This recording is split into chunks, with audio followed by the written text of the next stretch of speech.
Hello guys, pag-usapan lang natin ang breaking news. May pasabog na naman kasi ang bali-balita at exclusive na pinag-uusapan ngayon. Babalik na yan. Babalik na yan. Diyos ko, Katniel pa yata ang endgame. Ha?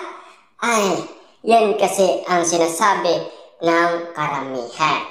Dahil alam niyo naman siguro, nagpaparamdam umano si Catherine Bernardo. Yan kasi ang napansin ng karamihan. Siyempre yan ang mga reaksyon ng iba't ibang mga tao kung bakit nga naman kasi sinasabi nila, babalik na yan, babalik na yan. Diyos ko, Katniel pa yata. Diba? Kita nyo naman.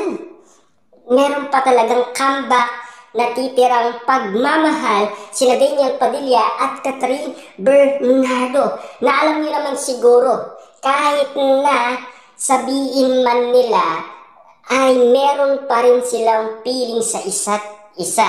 Hindi lang natin alam kung bakit nga naman kasi ganun na lamang magsalita sa Daniel Padilla. Lalo-lalo na kasi yung congrats, pati na yung sinasabi ni Daniel Padilla na salamat Panginoon, nilalapit ako sa tamang tao talaga. Pero hindi lang natin alam kung bakit. Kasi alam niyo naman siguro, no?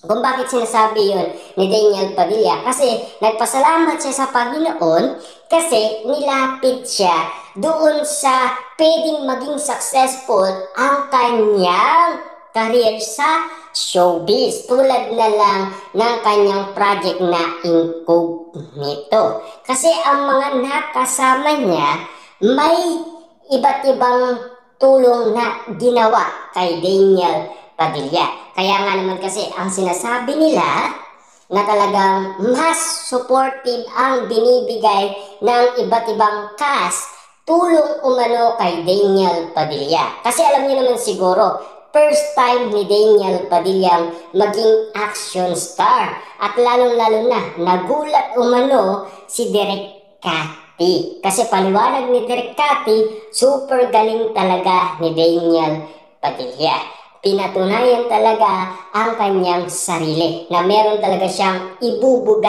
Lalo-lalo na kasi, grabe, dumami ang mga tagahanga ni Daniel Padilla at dumami ng dumami ang mga sumusuporta sa kanya. Alam nyo ba, yung dating sumusuporta kay Catherine Bernardo simula 2023 ay bumalik na kay Daniel Padilla. Bakit nga ba? Kasi si Daniel Padilla, wala naman tayong nababalitaan na medyo meron siyang nililigawan. Kasi hanggang ngayon kasi haka-haka pa rin at kwento-kwento pa rin. At wala naman resibo or ebidensya. Samantalang kay Catherine Bernardo, patuloy lang siyang iniintriga at chinichika ng iba't ibang mga tao. Pero ngayon, ang pinag-uusapan nga naman kasi, lahat ng mga alaala ng Katniel hindi pa borado para sa puso ni Catherine Bernardo. Lagi nga naman kasing nasa isipan niya. Na alam niyo naman siguro, merong sariling studio si Catherine Bernardo sa Quezon City na pinagawa ni Daniel Padilla sa tulong din ni Mami Min Bernardo. Diba? Nagtulungan si Daniel at Mami Min Bernardo. Alam nyo ba, yung mga litrato ng Katniel ay nandoon pa rin. Ayon kasi sa iba't ibang mga tao. Kaya nga naman kasi pilit na pinag-uusapan pa rin sina Daniel Padilla at Catherine Bernardo. Kung talagang burado na si Daniel Padilla sa puso ni Catherine Bernardo, bakit nananatili pa rin ang mga larawan ni Daniel Padilla sa studio ni Catherine Bernardo? At bakit nananatili pa rin sa kanyang Instagram account? At bakit nananatili pa rin sa kanyang YouTube channel? Lalo-lalo na sa kanyang Twitter, lalo-lalo na sa kanyang Facebook. Nandoon pa rin ang mga alaala ng Katniel. Buhay na buhay pa rin hanggang ngayon.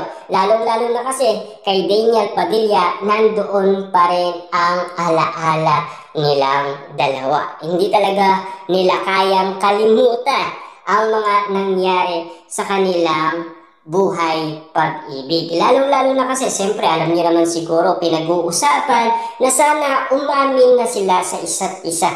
Pero take note nagkasabay pa umano si Daniel Padilla at Catherine Bernardo noon.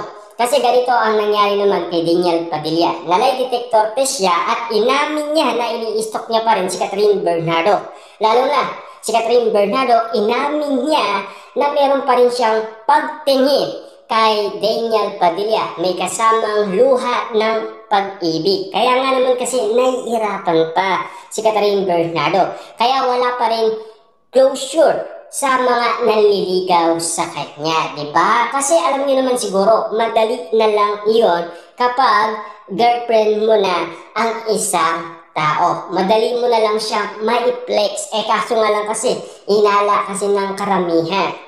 Baka daw ginagamit lang ni Mayor Mark Alcala si Catherine Bernardo na gustong-gusto naman daw ni Catherine Bernardo. Kasi alam niyo naman siguro, no? Kung hindi daw talaga mahal ni Catherine Bernardo si Mayor Mark Alcala, bakit pa isasama ni Catherine Bernardo sa short vacation niya sa Australia? Yan kasi ang mga impormasyon na nasagap natin na kumakalat ngayon sa social media. At lalo-lalo na, bakit ipaglalaban ni Catherine Bernardo si Mayor Mark Alcala sa pamilyang Bernardo? Nauna nang pinaglaban ni Catherine Bernardo si Daniel Padilla, pero naging wale para sa pamilyang Bernardo. Pero alam niyo naman siguro, no? Lahat ng mga nangyari ngayon kina Daniel Padilla at Catherine Bernardo, nandoon pa rin sa kanilang puso't isipan. Hindi lang natin alam kung talagang katotohanan nga ba ang mga sinasabi ng mga netizens na talagang hanggang ending sila pa rin ang magkakatuluyan. Ika nga nila, babalik at babalik din yan sa isa't isa. Maghintay lang tayo after ng kanilang solo project. Katulad na lang ng mga movie ni Daniel Padilla na nakaabang na. Kasi niluluto na yung isa at meron pang isa.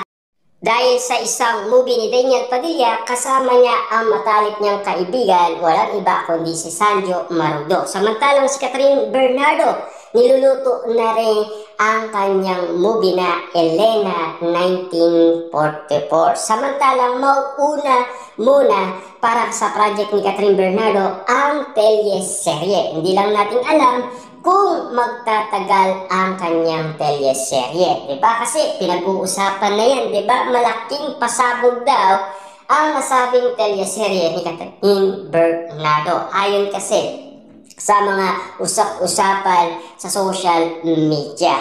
Lalong-lalo na kasi matagal na yung pinag-usapan noong kakatapos ng movie ni Catherine Bernardo.